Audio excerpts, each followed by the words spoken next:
Welcome back, all of you. Today we are going to discuss the next part of speech, conjunctions. A conjunction is a connector or a joining word that connects parts of a sentence. It can connect two words, two phrases, or two clauses, or two sentences. Actually, conjunctions allow us to form complex, elegant sentences. We can avoid using multiple short sentences. For example, there are three simple sentences here. I like cooking, I like eating, I don't like washing dishes. How do you connect all the three simple sentences here? Yes, I like cooking and eating, but I don't like washing dishes. I have given few more examples here. Mohit and Ashok are friends. The conjunction and is used to connect two words here. Two nouns are connected here. Mohit and Ashok are friends. He came, but he did not speak. The conjunction but is connecting two clauses here. He came is one independent clause. He did not speak is another independent clause. These two clauses are connected using the conjunction but. He will neither come here nor send his representative. Neither nor is a correlative conjunction which connects two verb phrases here.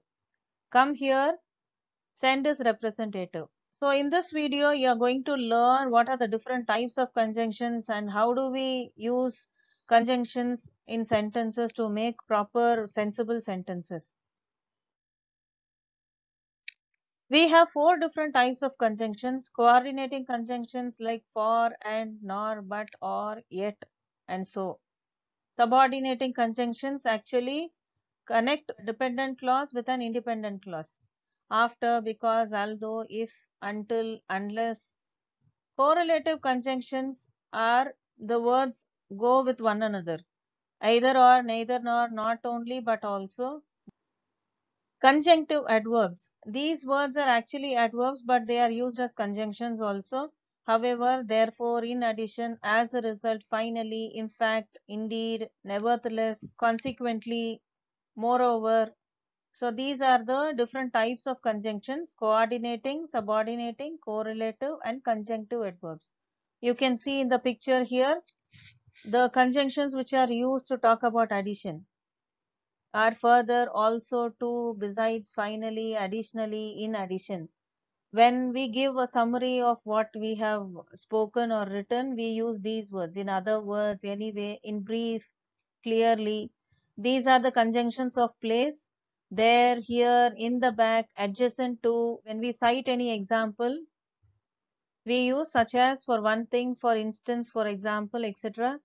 When we compare two things, we give equally, a similar one, likewise, similarly, in the same way.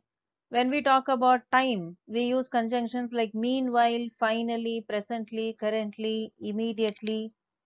Okay, now let's see each and every type of conjunctions, how they are used in framing sentences. So coordinating conjunctions. You can actually remember the coordinating conjunction list with the help of this acronym, FANBOYS. It stands for the words for, and, nor, but, or, yet, so. So what are coordinating conjunctions? They connect the same types of words and clauses and sentences. I have examples for all the fanboys here. She was tired when she arrived in class, for she had studied all night. The conjunction for has a similar meaning to because in any sentence, but it is less commonly used, but it is a formal usage. My friends and I were invited to the party, and is used to connect same, similar, or equal ideas. Monica does not know about Michael's family nor Susan's family. So, where do we use nor? When we talk about the subject who does not know or know something. I tried out for the basketball team but couldn't make it. The conjunction but is connecting two opposite ideas, two opposing ideas. It is used as a contrast. Does Susan work in a library or in a restaurant? Or is used when we make an alternative. So, in a library or in a restaurant. We work hard, yet we do not get rich. Yet is like but only. However, it emphasizes the contrast. He was lazy, so he failed to do it in time. So is used for showing the consequence of something. So here we have to note another thing. How do we punctuate when we have conjunctions? So the first rule is we should not put any comma if we have only two words or phrases, like in the second sentence here. My friends and I were. We have two words here. We do not use any comma. Or when we have two phrases, like in this sentence, does Susan work in a library or in a restaurant? Rule number two is when we have a list of words, we use comma to separate each and every word. Suppose you write, instead of my friends, you write Ram, Susan, Sheila and I were invited to the party. So how do you write? Ram, comma, Susan, comma, Sheila and I were invited to the party. Rule number three is when we have two independent clauses, we use a comma. For example, take the first sentence. She was tired when she arrived in class is one independent clause. She had studied all night is another independent clause. So when we have two independent clauses, we use a comma before a conjunction. So what are subordinating conjunctions? They connect a subordinate clause. Subordinate clause means dependent clause. Subordinating conjunctions connect a subordinate clause to a main clause. When we express cause or reason, we use conjunctions like because, so that, as, since. When we have to express time, we use these words before, after, until, as soon as, when, whenever, while. To express condition, if the dependent clause is a conditional clause, we use unless, if, even if, in case, providing. When we express contrast or concession, we use although, even though, whereas, though. To express preference, we use no other or rather than. So look at these examples here. Although he is young, he thinks like an old man. Now this is a dependent clause, a subordinate clause, and this is connected to the main clause. He thinks like an old man, and we use a conjunction although here. Crops perish unless the monsoon arrives soon. This is a condition, and we use a subordinating conjunction unless. Wherever she is, I will always remember her. Wherever is the subordinating conjunction which connects these two clauses. Walk fast lest you should miss the train. Lest is the subordinating conjunction. And remember one thing, when you have the conjunction lest, it is always followed by using should. And now let's see about the punctuation when we have the subordinating conjunctions. So when you use the dependent clause first followed by an independent clause, you use a comma. Suppose when you write the independent clause first followed by the dependent clause and the conjunction in between, you don't put a comma. Like the second and the fourth sentences have the independent clause first followed by the dependent clause. So and the conjunction is used in between. So we do not use a comma here. Whereas in sentence 1 and in 3, we have the dependent clause first followed by an independent clause, and we use a comma to separate the two clauses. So let's have the exercise to I honor him dash he is a brave man. Yes, what do you use here? We use I honor him. What is the reason? Because he is a brave man.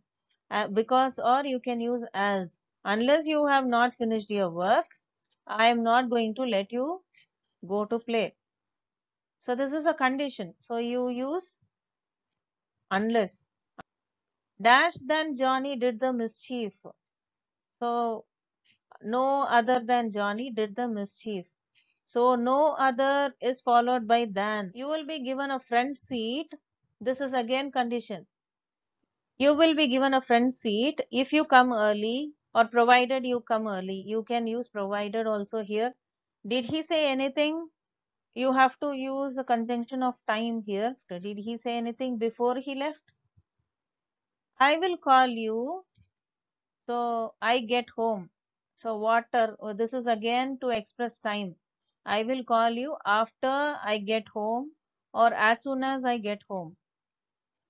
Dash you win $1 million, it doesn't mean you will be happy. Even though you won $1 million, it doesn't mean you will be happy. Dash, you are with us, you need not worry. So until you are with us, you need not worry. What are correlative conjunctions? They connect two balanced clauses, two phrases or words. The two elements that these conjunctions connect are usually similar in length and grammatical structure. For example, I have neither spoken to her nor returned to her. These two words neither nor go with each other. She lost not only her ticket but also her luggage. No sooner had I finished watering the garden than it started raining. Now, what is the conjunction here? No sooner, and which is followed by than. Hardly had the movie started when the lights went off.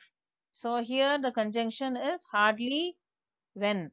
So these two words again go with each other. Like both the conjunctions hardly and scarcely will be followed by when. No sooner is followed by than, and lest will be followed by should. The next type is conjunctive adverbs. What is conjunctive adverb? Some adverbs actually act as conjunctions. It is a word that connects two sentences together, making a new sentence. So when we have to talk about addition, contrast, comparison, when we give a summary to indicate time, to talk about emphasis on something, we use these conjunctions. These are actually adverbs, but they are used as conjunctions in the given sentences. Look at the examples here. Jacob did not read the instructions properly, so he did not assemble it properly. I'm sorry you can't go. Besides, and you are giving a reason here. Annie practiced the violin. Meanwhile, her brother practiced the piano. Meanwhile is the conjunction here. Brownies and cupcakes are delicious. However, I like all kinds of cakes. It would be nice to spend our vacation on the beach at Jamaica. On the other hand, it would be fun to go for a hike. So look at these conjunctions and look at the punctuations also. These conjunctive adverbs are joining two sentences together and they make a new sentence. Exercise here. The movie was really bad. We use therefore. As the movie was really bad, many people left early. The tree has developed a large crack over the years. So what do we have to do? It will have to be cut down for safety's sake. So what do we write? Eventually. Jared is a millionaire. So but his brother Jeremy is always flat broke. This is contrast here. We can use but if you have to use a coordinating conjunction. The conjunctive adverb which we can use here can be nevertheless. You need to concentrate on your studies. Otherwise, you will fail the class. So the conjunctive adverb is otherwise. Your research is correct. You made some interesting points. You can use and if you have to use a coordinating conjunction, but the conjunctive adverb which you could be in addition, moreover. So based upon the sentence, how to make the sentence sensible, we have to use a coordinating conjunction or a conjunctive adverb or subordinating conjunction. I hope you have understood the different types of conjunctions. We have to be more careful when we punctuate the sentences. Hope you have understood what are conjunctions. Thank you for watching the video. Thank you.